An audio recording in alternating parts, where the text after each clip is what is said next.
Welcome to the Fear and Greed Business News Afternoon Report for Monday, the 15th of January, 2024. I'm Sean Aylmer. Every afternoon, we've got the 5 stories that happened today that you need to know about. Story number 1, the local market closed down just 2 points today to 7,496 points. It remains close to record highs, though. Volumes were pretty low, not helped by the time of year, and the fact that overnight Wall Street was closed due to the Martin Luther King holiday.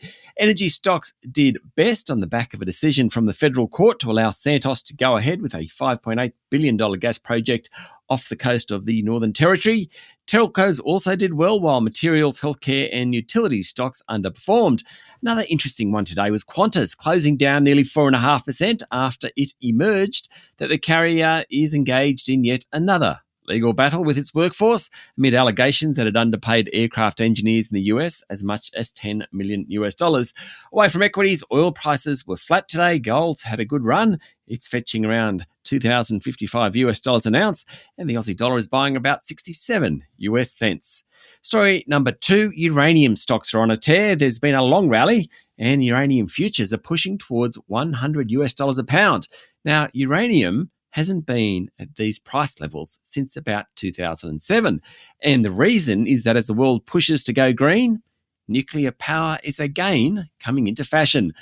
It's really helped some of the local stocks. For example, Boss Energy, which is listed on the ASX, is up nearly 40% this year. Yes, in 15 days this year. Paladin Energy is up more than 30%.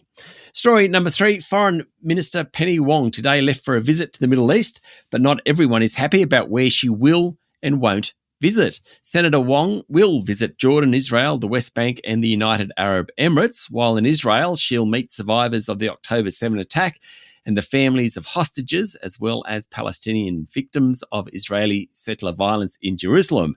However, she won't visit the site of the Hamas October 7 attack in southern Israel.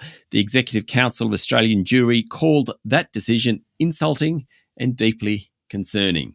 Story number 4, plenty going on around the states. The Victorian Premier today had to defend the government's $100 million COVID-19 bailout of the Australian Open as the country's premier tennis tournament gets underway.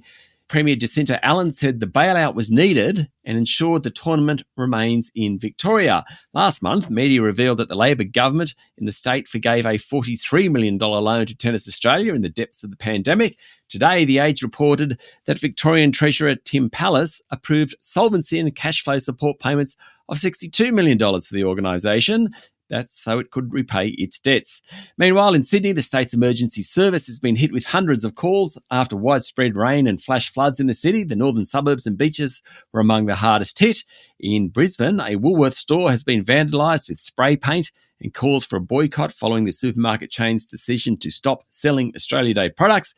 And in the north of the country, a tropical low off the coast of Darwin and monsoonal rains in far north Queensland are expected to bring huge volumes of rainfall. The Bureau of Meteorology said some areas south of Darwin could experience up to 500 millimetres of rain between Sunday and Wednesday this week, with widespread totals elsewhere in the region, somewhere between 200 and 300 mils. And story number 5, the conflict in the Yemen region is escalating, with Houthi rebels firing an anti-ship cruise missile towards an American destroyer today in the Red Sea. A US fighter jet shot the missile down. The attack is the first US acknowledged attack by the Houthi rebels and demonstrates the worsening situation in the region. US and allied nations began airstrikes back on Friday on the rebels following weeks of assaults on shipping in the Red Sea. The Houthi missile targeted the USS Laboon, a destroyer operating in the southern reaches of the Red Sea. The Houthis are a Shiite rebel group allied with Iran.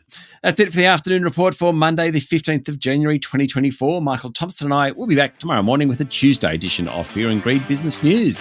I'm Sean Aylmer. Enjoy your evening.